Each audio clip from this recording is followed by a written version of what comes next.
तो हेलो दोस्तों, आज हम स्टार्ट करेंगे endomembrane system. Endomembrane system में endoplasmic reticulum, Golgi body and vacuole and lysosome आते हैं। तो सबसे पहले हम देखेंगे एंडोप्लाज्मिक रेटिकुलम। देखिए, एंडोप्लाज्मिक रेटिकुलम होता क्या है। एंडोप्लाज्मिक रेटिकुलम यानी कि ये ऐसा ऑर्गेनेल्स है सेल का जो कि न्यूक्लियर एनवलप से अटैच रहता है। किससे अटैच रहता है? न्यूक्लियर एनवलप से। ये दो टाइप के होते हैं, एक स्मूथ एक रफ। स्मूथ एंड रफ में क्या डिफरेंस है कि जो रफ होता है ना, रफ, उसके ऊपर राइबोसोम आकर के अटैच हो जाते हैं, इसीलिए उस सरफेस को रफ कहते हैं। जैसे कि समझिए, ये कोई सरफेस है, यहां पर मैं कंचे रख दूं, ऐसे करके यहां पर मैं कंचे रख दूं या पत्थर रख दूं, तो आप जानते हैं कि ये सरफेस कैसा हो जाएगा? रफ हो जाएगा कि नहीं हो जाएगा? ऐसा ही यहां पर भी एंडोप्लाज्मिक रेटिकुलम पर जब राइबोसोम आते हैं तो वो कैसे हो जाते हैं? रफ एंडोप्लाज्मिक रेटिकुलम कहलाते हैं। अब राइबोसोम का फंक्शन क्या है? प्रोटीन सिंथेसिस करना।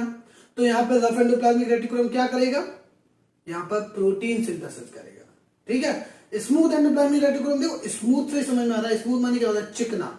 और चिकना यानी कि लिपिड होता है, यानी ऑयल होता है या फैटी एसिड होते हैं, ये चिकने ही तो होते हैं। तो इसी को हम स्मूथ एंडोप्लाज्मिक रेटिकुलम कहते हैं, जहां पर लिपिड की सिंथेसिस होती है। देखिए, रफ एंडोप्लाज्मिक रेटिकुलम यानी ribosomes are present on the endoplasmic reticulum. Synthesis of protein कौन कर रहा है? रफ एंडोप्लाज्मिक रेटिकुलम, क्योंकि यहाँ पर राइबोसोम मौजूद है। ठीक है। फिर स्मूथ एंडोप्लाज्मिक रेटिकुलम में देखिए, स्मूथ मतलब क्या होता है? चिकना। और लिपिड होता है, वो लिपिड भी चिकना होता है। तो इसीलिए हमें स्मूथ एंडोप्लाज्मिक रेटिकुलम में याद रखना है कि सिंथेसिस ऑफ लिपिड, कोलेस्ट्रॉल और स्टेरॉयड हार्मोन, क्योंकि स्टेरॉयड हार्मोन किससे होते हैं? लिपिड से ही बने होते हैं। ठीक है। और स्टोरेज ऑफ कैल्शियम करता है, ये क्या करता है? Storage of calcium. Detoxification of drugs, यानी लिवर में जहां पर ये क्या करते हैं? स्मूथ एंडोप्लाज्मिक रेटिकुलम डिटॉक्सिफाई का काम करते हैं लिवर में, आपको याद रखना है। ठीक है। अब गोल्गी बॉडी देखेंगे। पहले गोल्गी बॉडी से पहले ये देखेंगे, यहाँ पे ये देखिए, यहाँ पे ये न्यूक्लियस का डबल मेम्ब्रेन स्ट्रक्चर है। ये क्या है? साइड में ये न्यूक्लियर एनवेलप है, ये न्यूक्लियर पोर्स है, इसको हम क्रोमेटिन बोलते हैं। ये न्यूक्लियस होता है, न्यूक्लियोलस होता है। ठीक है। इससे न्यूक्लियर एनवेलप से ही कुछ जो है फ्लैट लाइक स्ट्रक्चर अरेंज होते हैं, जिसे हम क्या कहते हैं? सिस्टर्नी कहते हैं। क्या कहते हैं? सिस्टर्नी। देखिए, सिस्टर्नी में अगर राइबोसोम मौजूद होगा तो वही है रफ एंडोप्लाज्मिक रेटिकुलम, और नहीं होगा तो स्मूथ एंडोप्लाज्मिक रेटिकुलम। यहां से इस सिस्टर्नी से होगा क्या कि एक पाउच लाइक स्ट्रक्चर फॉर्म्ड होगा। ठीक है। क्योंकि राइबोसोम्स क्या करते हैं? प्रोटीन सिंथेसिस कर रहे हैं। तो जो पाउच लाइक स्ट्रक्चर में क्या प्रोटीन निकलेगी, प्रोटीन बनेगी।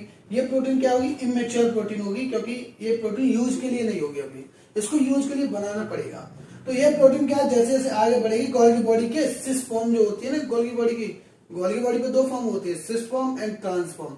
तो ये सिस फॉर्म से टकराएगी और यहाँ से ये प्रोटीन आगे बढ़ेगी, इसमें कुछ चीजें ऐड होती जाएंगी, और यहाँ पे जो फाइनली प्रोटीन हो वो कैसी बन जाएगी? Mature protein. यानी कि कह सकते हैं हम कि ये सादा प्रोटीन थी, नॉर्मल प्रोटीन थी, अब ये आकर के ग्लाइकोप्रोटीन बन गई है। या फिर कह सकते थे कि ये केवल नॉर्मल प्रोटीन थी, अब आकर के ये लाइपोप्रोटीन बन गई, यानी इसमें लिपिड भी ऐड हो गया, कह सकते हैं एक तरीके से। क्योंकि गोल्गी बॉडी क्या करता है? मैच्योरेशन का काम करता है। ठीक है। अब गोल्गी बॉडी में क्या चीज होती है? Golgi body plus vesicle. आप इनको ट्यूबुल से स्ट्रक्चर को देख रहे हैं, इनको क्या कहते हैं? सिस्टर्नी बोलते हैं। क्या बोलते हैं? एक ट्यूबुल को सिस्टर्नी बोलेंगे और बाकी सारी को गोल्गी बॉडी बोलेंगे। और प्लस वेसाइकल और बोल लगा दें इसमें, तो इसको हम बोलते हैं गोल्गी बॉडी, गोल्गी बॉडी, अरे काय को गोल्गी बॉडी, गोल्गी एपैरेटस बोलेंगे। क्या बोलेंगे? Golgi apparatus. फिर अब गोल्गी का काम क्या है? प्रोटीन को ग्लाइकोप्रोटीन में बदलना, लिपिड्स को लाइपोलिपिड्स में बदलना, यानी कि इमेच्योर चीज को मैच्योर में बदलना। और इसके फंक्शन क्या क्या है? Packaging material. हम जानते हैं कि ये पाउच लाइक स्ट्रक्चर आया, लेकिन ये पाउच लाइक कमजोर था, आगे जाके गोल्गी बॉडी ने इसको मजबूत पाउच लाइक स्ट्रक्चर बना दिया।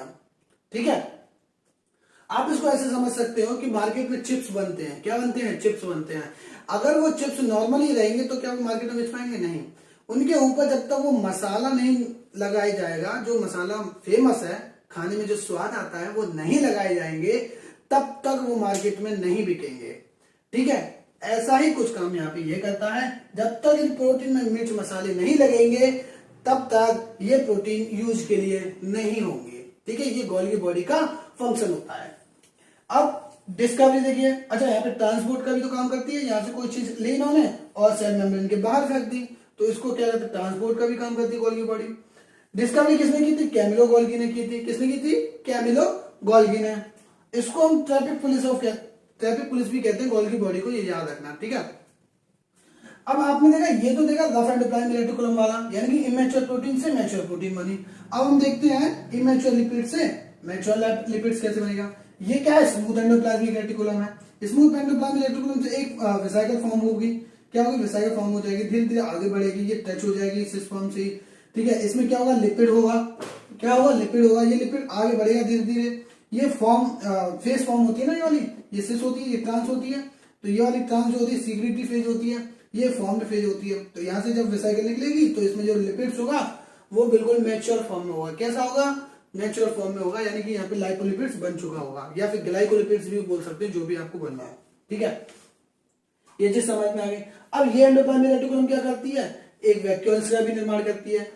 यहां से वैक्यूल्स बनती है, लेकिन मैच्योरेशन कौन करता है, गोल्गी बॉडी। तो जब क्वेश्चन पूछा जाएगा तो आपको बताना है कि गोल्गी बॉडी किससे फॉर्म होती है, वैक्यूल किससे फॉर्म होती है, गोल्गी बॉडी से। किससे, गोल्गी बॉडी से, ठीक है। ये क्वेश्चन पूछा तो आपको गोल्गी बॉडी से बताना।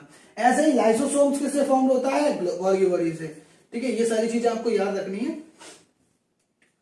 अब हम देखते हैं वैक्यूल्स में, क्या, वैक्यूल्स में अगर एनिमल्स में वैक्यूल होगी तो ये फूड वैक्यूल का भी काम करेगी, कॉन्ट्रैक्टाइल वैक्यूल का भी काम करेगी।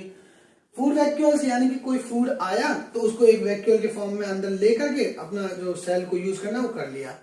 कॉन्ट्रैक्टाइल वैक्यूल क्या करेगी कि अगर किसी भी एनिमल सेल्स के जैसे पैरामीशियम और अमीबा होते हैं ना, इनमें फूड वैक्यूल्स भी होती है, कॉन्ट्रैक्टाइल वैक्यूल्स भी होती है। क्या इनका कहने का मतलब ये है कि इनका ऑस्मोटिक बैलेंस बना रहा है, इसलिए इनमें फूड कॉन्ट्रैक्टाइल वैक्यूल्स होती है। ऑस्मो बैलेंस क्या होता है कि पानी अंदर बॉडी में ज्यादा ना हो जाए या कम ना हो जाए, जिसकी वजह से क्या है, इनकी सेल की डेथ नहीं होनी चाहिए, तो उसको मेंटेन रखना पड़ेगा। अगर प्लांट में देखें तो जो वैक्यूल्स होती है वो लार्जेस्ट होती है, क्योंकि भाई प्लांट में जो पानी का बहुत बड़ा खेल होता है, तो वहां पर क्या है, इनको बहुत दिक्कत आएगी, इसलिए इन्होंने क्या अपनी वैक्यूल्स को ही बड़ा कर लिया। इसीलिए इनका जो ऑस्मो रेगुलेशन है, यानी कि अगर इनको पानी की ज्यादा जरूरत पड़ती है तो स्टोर कर लेते हैं, कम जरूरत पड़ती है तो बाहर निकाल देते हैं। तो इसीलिए इनमें जो वैक्यूल होती है वो लार्जेस्ट आती है। 60 से 90% इनमें जो स्पेस भरा होता है सेल का वो वैक्यूल्स का ही होता है। इसमें भी ऑस्मो रेगुलेशन का काम होता है, ठीक है। अब इसमें होता है क्या क्या वैक्यूल में, वाटर होता है, सेप होता है, कुछ एक्सक्रीटरी प्रोडक्ट होते हैं और टॉक्सिक सब्सटेंसेस होते हैं, ठीक है। ये चीज आपको याद रखनी है। अब बात करते हैं लाइसोसोम की, किसकी, लाइसोसोम की। लाइसोसोम में क्या होता है, इसमें हाइड्रोलाइसिस एंजाइम होते हैं, जिन्हें क्या बोलते हैं, न्यूक्लियसेस, लाइपेजेस एंड कार्बोहाइड्रेट्स, ठीक है। अब इनमें एक बात बताइए मुझे कि हम लाइसोसोम को क्या करते हैं, सुसाइडल बैग बोलते हैं, क्या बोलते हैं, देखिए सुसाइडल बैग भी बोलते हैं। इनका जो पीएच होता है वो एसिडिक होता है और इनमें फ्री रेडिकल भी प्रेजेंट होते हैं। तो एक चीज बताइए, एक तरीके से कह सकते हैं कि ये भैया सुसाइडल बैग हम इसको क्यों कह रहे हैं, क्योंकि ये सेल को मार देगा, क्या कर देगा, सेल को हमारा मार देगा। और सेल को मार देगा, क्यों मार देगा, लाइसोसोम सेल को क्यों मारेगा, इसका रीजन मैं आपको बता रहा हूं। इसमें कौन कौन से एंजाइम है, न्यूक्लियसेस, लाइपेसेस एंड कार्बोहाइड्रेट्स।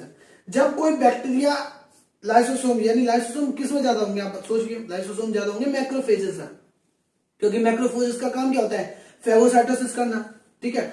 तो जब कोई बैक्टीरिया मैक्रोफेजेस के पास आएगा तो उसमें क्या होगा, लाइसोसोम होगा। जैसे ये मैक्रोफेजेस है, यहाँ पर ये बैक्टीरिया है, जब ये इसके पास आएगा तो लाइसोसोम क्या है, लाइसोसोम में क्या होता है, न्यूक्लियसेस होता है, लाइपेसेस होते हैं, कार्बोहाइड्रेट्स होते हैं, ठीक है। तो जैसे ये बैक्टीरिया एंटर करेगा तो देखो इसमें क्या हो जाएगा, इसको सेल्स ने क्या किया, स्यूडोपोडिया जैसा स्ट्रक्चर बना लिया।